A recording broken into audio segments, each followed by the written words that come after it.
लागू है। चप्पे चप्पे पर सुरक्षा के कड़े इंतजाम किए गए हैं। अब तक 50 लोग गिरफ्तार हुए हैं, जिनमें 4 लोगों की मौत हुई है।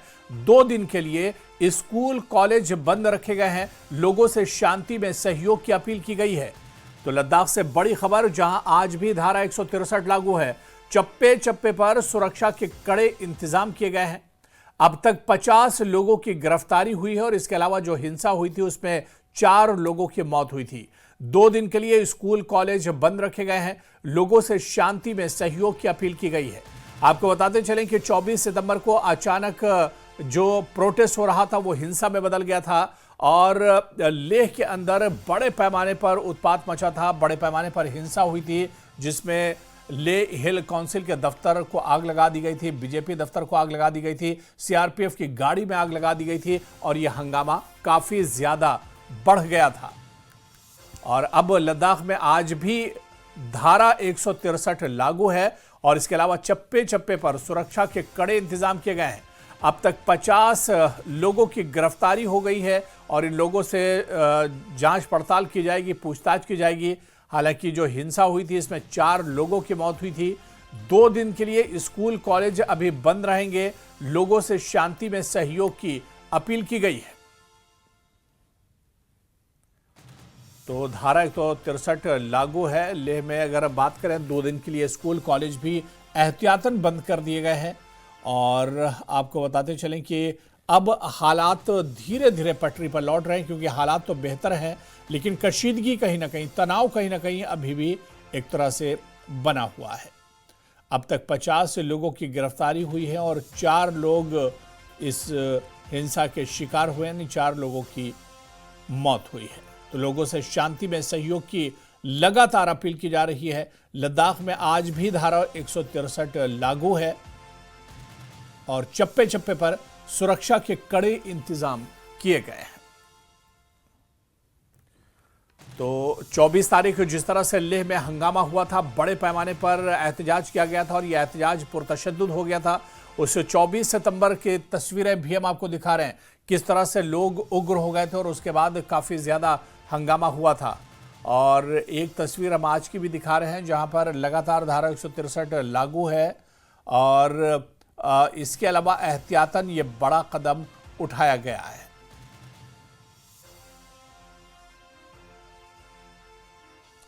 तो जहां पर अब ये हालात खराब हैं वहां पर स्कूल 2 दिन बंद रहेंगे। स्कूल और कॉलेजेस को बंद रखा गया है। इसके अलावा आज भी लद्दाख में धारा 163 लगा दी गई है।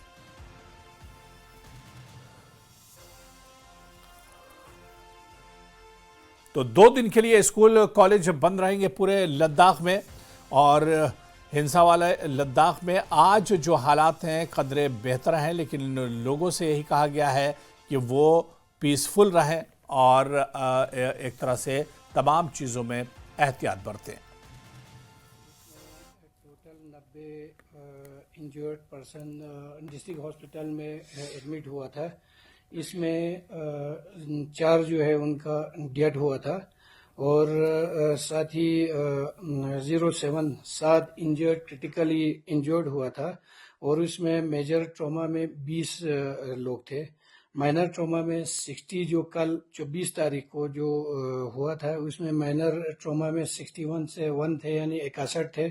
उसमें से 50 जो है कल ही डिस्चार्ज किया था हॉस्पिटल से। एक और जो आज 25 तारीख को जो लेह से दिल्ली को भेजा। 2 दिन के लिए स्कूल कॉलेज अभी बंद रखे गए हैं। हालांकि पहले से अब हालात बेहतर हैं। जिस तरह से 24 सितंबर को हालात खराब हुए थे, लेकिन उसके बाद अब 2 दिन के बाद हालात पटरी पर तेजी से लौट रहे हैं।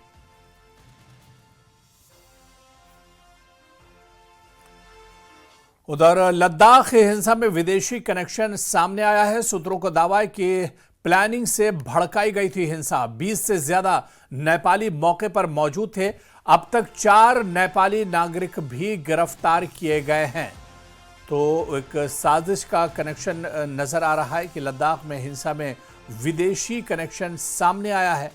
और इसके अलावा आपको बता दें कि सूत्रों का दावा है कि प्लानिंग से ये पूरी हिंसा भड़काई गई है।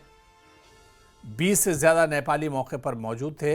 अब तक 4 नेपाली नागरिक गिरफ्तार हुए हैं।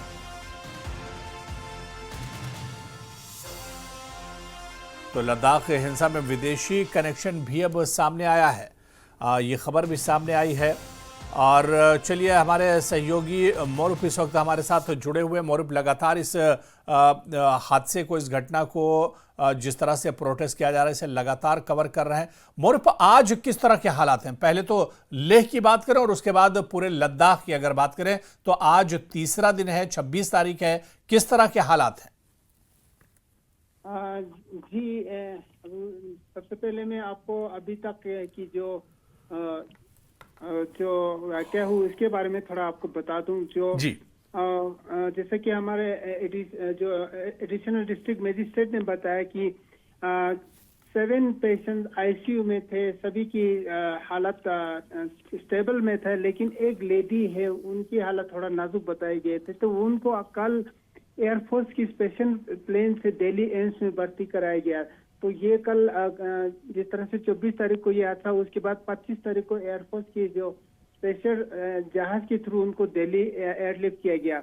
और जहां तक लद्दाख लेह की बात करें, जो इंजर्ड है वो अभी सारे स्टेबल है। लगभग 18 के तादाद में इंजर्ड हॉस्पिटल में एडमिट है, उसमें से 7 आईसीयू में था। और जहाँ तक लद्दाख की चीफ सेक्रेटरी हो वो भी विजिट किया, जो एमपी हो वो भी एसएनएम हॉस्पिटल में। मोरूप, ये जो पूरी हिंसा जो लेह में हुई है, इसमें अब विदेशी कनेक्शन यानी फॉरेन कनेक्शन भी निकल कर आ रहा है। खास तौर से लद्दाख कनेक्शन भी निकल कर आ रहा है। कई लद्दाखियों माफ किया, नेपाली जो कनेक्शन है वो भी निकल कर आ रहा है। नेपाल और कई नेपालियों को गिरफ्तार भी किया गया है। इस हवाले से क्या कुछ जानकारी मिल पा रही है? मैं आपको बता दूं, ये जांच का विषय रहा कि इसमें किसका इन्वॉल्वमेंट है या कौन इसमें शामिल है। लेकिन आपको ये भी बता दूं कि लद्दाख में इस वक्त समर का सीजन है, तो बहुत सारे नेपाल के हो या बिहार के हो, झारखंड के हो, डोडा के हो, सभी जो मजदूर लद्दाख में सीजन में आते हैं, तो हो सकता है उसमें से 1, 2, 4 को गिरफ्तार किया गया। लेकिन मैं फिर से बताता हूँ कि ये जांच का विषय होगा, इसमें कितना इसका रोल है, क्योंकि उस दिन रैंडमली सभी को अरेस्ट किया गया। आपको मैं ये भी बता दूं, ये भी मैं स्पष्ट करा दूं, 2 डोडा के लेबर्स को भी गोली लगा, जिसमें हॉस्पिटल में हम खुद जाके उनसे मिल के आए। 2 लोगों को गोली लगा, लेकिन उनकी हालत भी स्टेबल है। कहने का मतलब ये है कि जो लद्दाख में इस वक्त लेबर की संख्या है, जो मजदूर की संख्या, पॉपुलेशन से ज्यादा लद्दाख में आ जाते हैं समर सीजन में। अप्रैल से लेके अक्टूबर एंडिंग तक रहता है। तो उसी समय जो जिस तरह से सीआरपी और पुलिस ने रैंडमली अरेस्ट किया, उसमें हो सकता है। लेकिन मैं फिर से आपको बता दूं, ये जांच का विषय रहेगा। इसमें किस तरह से उनका रोल रहेगा, वो जांच का विषय रहेगा। हम इस पे कोई ज्यादा टिप्पणी नहीं करना चाहेंगे। लेकिन जिस तरह से बिल्कुल जाहिर सी बात है कि जांच पड़ताल के बाद तमाम चीजें निकलकर सामने आएंगी। लेकिन मोरूप, लेह के आज के हालात की अगर बात करें, सड़कों पर किस तरह से क्या लोग नजर आ रहे हैं? क्या मार्केट और कारोबार जो बाजार हैं वो अब खुल चुके हैं? किस तरह के आज हालात हैं ग्राउंड जीरो पर? मैं आपको बताता हूँ, आज भी हालात नाजुक बना है, लेकिन उम्मीद रखते हैं कि ज्यादा मतलब दिन ब दिन इम्प्रूव होते जाएंगे। लेकिन देखने वाली बात ये होगी, जब इन जो 4 जिनकी मृत्यु है, उनकी अंतिम विदाई के दिन किस तरह से माहौल रहा, ये देखने वाली बात होगी। क्योंकि 1-2 दिन में इनका अंतिम संस्कार होने वाला। और जहाँ तक दुकानें की बात है, सभी इस वक्त दुकानें बंद है। अभी तक का जो जानकारी निकल के सभी बंद है। लेकिन क्या पता आफ्टरनून में एडमिनिस्ट्रेशन कुछ छूट दे सकता है दुकानों को खोलने के लिए। हालांकि आधिकारिक तौर पर कोई इसकी जानकारी नहीं मिला, लेकिन जिस तरह से सिचुएशन को देखते हुए हमें ऐसा लग रहा है कि कुछ ना कुछ डील दे सकता है। क्योंकि 2-3 दिन से बंद है, तो लोगों के पास खाने पीने के भी मुश्किल पड़ रहा होगा। क्योंकि इस समय लद्दाख में टूरिस्ट का सीजन है, खासकर होटल और गेस्ट हाउस में जो खाने पीने की चीजें हैं रोज खरीदा जाता है। तो उसमें एडमिनिस्ट्रेशन इस हवाले बिल्कुल, यानी लगातार बंद है और उसकी वजह से काफी लोगों को परेशानी हो रही है। बहुत बहुत शुक्रिया मोरूप, नजर बना रखिए, दोबारा से आपके पास लौटेंगे और जानकारी लेंगे। तो अभी भी लेह में एहतियातन एक तरह से बंद रखा गया प्रशासन की तरफ से, और लेह में अभी भी धारा 163 लागू है। इस बीच 50 लोगों को गिरफ्तार किया गया है। लेकिन सबसे बड़ी बात यह कि विदेशी कनेक्शन भी अब इस हिंसा में लेकर नजर आ रहा है। नेपाल कनेक्शन के चलते 4 नेपालियों को भी गिरफ्तार किया गया है।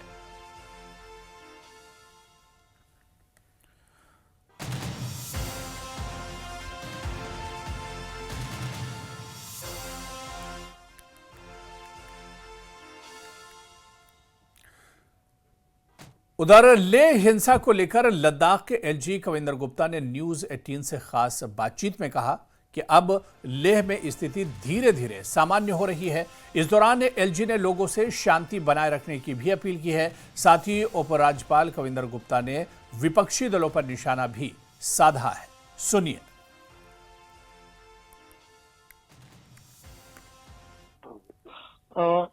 मेरे साथ जुड़े हैं इस वक्त LG Ladakh Kavinder Gupta. Sir, news 18 को वक्त देने के लिए आपका बहुत बहुत धन्यवाद। कविंदर जी, जो हालात बने हैं कल से और अगर आज दूसरा दिन है, कल जिस तरह की वायलेंस हुई है, आज के क्या हालात हैं और हालात को मामूल पर लाने के लिए एलजी एडमिनिस्ट्रेशन क्या कर रही है? देखिए, पूरा शांत माहौल है, पूरा शांत माहौल है और इसमें सभी डिप्लॉयमेंट की गई है, तो ये अनहोनी घटना ना होए, इसलिए हमारा ये प्रयास जारी है। तो आपकी जानकारी के लिए कि कोई भी इस प्रकार की घटना नहीं हुई है। तो कुछ लोग जो जख्मी थे उनको शिफ्ट भी किया जा रहा है।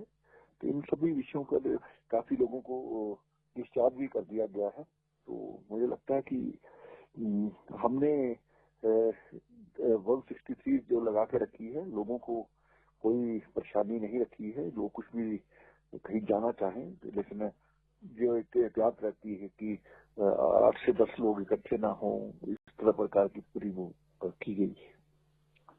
सर, आज आपने मीटिंग भी ली थी, आज सुबह भी मीटिंग ली थी और शाम को भी मीटिंग ले रहे हैं, तो इस मीटिंग में क्या निर्देश दिए हैं आपने? और देखिए, सिक्योरिटी सिचुएशन को जानने के लिए सुबह भी बात हुई थी, उसमें भी सभी हमारे सुरक्षा बल, हमारी एडमिनिस्ट्रेशन वहां बैठी थी। शाम को भी एक बार फिर से आपस में बैठेंगे और किस प्रकार से आगे का जो कार्रवाई है वो करनी है, उसके बारे में कि किस प्रकार से लोगों को ठीक प्रकार से माहौल बने।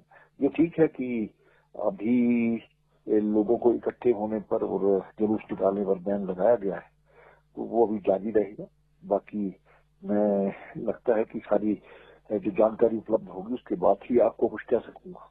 सर, अगर हम कैजुअलिटीज की बात करें तो फिगर क्या है, ऑफिशियल फिगर क्या है इस टाइम, और इंजर्ड कितने हैं और कितने इंजर्ड को जो है जख्मी जो थे उनको उपचार के बाद वो किया गया, मतलब एक डिस्चार्ज किया गया?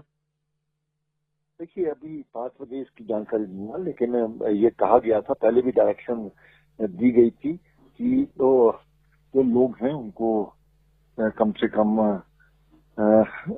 जो लोग ठीक हो चुके हैं, माइनर जिनको चोटें थी, उनको डिस्चार्ज कर दिया जाए। तो मुझे लगता है कि एक बार 5:30-6 बजे के बाद जब हमारी चर्चा होगी तो मैं इसमें पूरा फिगर, ऑफिशियल फिगर वहाँ हमारा स्पोक्स पर्सन बोलेगा। एलजी साहब, कल जो जिस तरह आपने वीडियो कॉन्फ्रेंसिंग भी आपने लोगों से एड्रेस भी किया था, ये जो है इस वायलेंस में कहा जा रहा है कि पॉलिटिकल एक एंगल है इसमें, तो आपको क्या लगता है कि एक कोशिश की गई कि यहाँ पे जो एक पीसफुल माहौल है उसको खराब करने की? बिल्कुल, बहुत से लोग, हमारी वीडियोस हैं जो उसमें हैं, उसमें स्थानीय लोग ये देख रहे हैं कि कौन लोग यहाँ पर किसको उकसा रहे थे, उसी के कारण से इस प्रकार का माहौल बना है। पहले सब कुछ शांतिपूर्ण चल रहा था और हमने भी जो डिप्लॉयमेंट की थी, सिर्फ लाठियों के साथ पुलिसकर्मी वहां खड़े थे, लेकिन जब उनको भी जलाने की कोशिश की जाएगी, उनकी गाड़ी को जो बीच में बैठे थे, तो स्वाभाविक बात है कि उसके लिए एक्शन इस प्रकार का लेना पड़ा। जी, एक्शन लेना पड़ा। तो अभी जो लोग जो प्रोटेस्ट पे थे या जो डिमांड पे कर रहे हैं, कुछ चीजों की डिमांड कर, उनके साथ क्या कोई कल से कोई वार्तालाप हुई है, आपकी कोई बात हुई है एलजी एडमिनिस्ट्रेशन की, या उनको कॉन्फ्लिक्ट? ये केंद्र ने कुछ लोगों को बुलाया है और हालात यहाँ पर ठीक हो तभी बातचीत हो सकती है। इसकी ऐसे कुछ कहा नहीं जा सकता, लेकिन आपस में चर्चा, जो रिलीजियस संगठन है उनके साथ में चर्चा आपस में बैठ करके हो रही है। तो ये जो आपको लगता है कि सियासत इसमें जो आई है ये गलत है और कहीं ना कहीं कुछ पॉलिटिकल पार्टी जो है इंस्टिगेट कर रही है? देखिए, इससे पहले भी हिंदुस्तान में बहुत से ऐसे आंदोलन हैं जो हम जानते हैं कि यहाँ पर माहौल खराब करने के लिए, यहाँ पर जब इस प्रकार का पहले भी होता रहा है, तो हम चाहते हैं कि इस प्रकार की वो कोई चीज ना हो, तो उसको एहतियाती ये रोकना बहुत जरूरी था, नहीं तो ये आंदोलन बहुत बढ़ गया होता। तो मुझे लगता है कि काफी लोगों को यहाँ पर मरवाने की कोशिश की जा रही थी, जिसको हमने रोका है। सर, इस पे सियासत बहुत हो रही है। डॉक्टर फारूक अब्दुल्ला भी आज प्रेस कॉन्फ्रेंस में बयान दे रहे थे। महबूबा मुफ्ती भी कह रही है कि देखिए जी, जिस तरह से लद्दाख में हुआ, ये कहीं ना कहीं फेलियर है, सेंटर को दोष दे रहे हैं, और कहीं ना कहीं ये भी कह रहे हैं कि जम्मू कश्मीर को भी स्टेटहुड मिलना चाहिए, नहीं तो यहाँ पे भी हालात खराब हो सकते हैं। तो आपको लगता है कि उकसाने की कोशिश है ये? देखिए, इस प्रकार के नेताओं को राजनीति नहीं करनी चाहिए। हम सब जानते हैं इन्हीं के राज में कितने लाखों लोगों को वहां पर कश्मीर छोड़ना पड़ा था। अपने उधर का ध्यान रखिए, हम इसका ध्यान रख रहे हैं। तो लास्ट में क्या पैगाम है, क्या आप अपील करते हैं लद्दाख के लोगों को? देखिए, मैं लोगों से पहले की तरह अपील करता हूं, जो शांति व्यवस्था बनी है उसको लगातार बनाए रखें। हमारी तरफ से जो पूरा सहयोग है वो हम कर रहे हैं। लद्दाख की बेहतरी के लिए काम किया जाएगा। सर, न्यूज़ 18 से बात करने के लिए आपका बहुत बहुत धन्यवाद। धन्यवाद। आगे बढ़ेंगे। आमिर खान की फिल्म 3 इडियट से सोनम वांगचुक हीरो बने। हर तरफ आमिर खान के साथ साथ सोनम वांगचुक की वाहवाही हुई, लेकिन यही सोनम वांगचुक अब केंद्र सरकार की नज़र में विलन बन गए हैं। वजह है लेह हिंसा। लेह में हिंसा के आरोपों से घिरे सोनम वांगचुक की मुश्किलें बढ़ती दिख रही हैं। गलत तरीके से विदेशी फंडिंग को लेकर सोनम वांगचुक के एनजीओ का FCRA लाइसेंस रद्द कर दिया गया है। CBI अवैध फंडिंग की जांच कर रही है।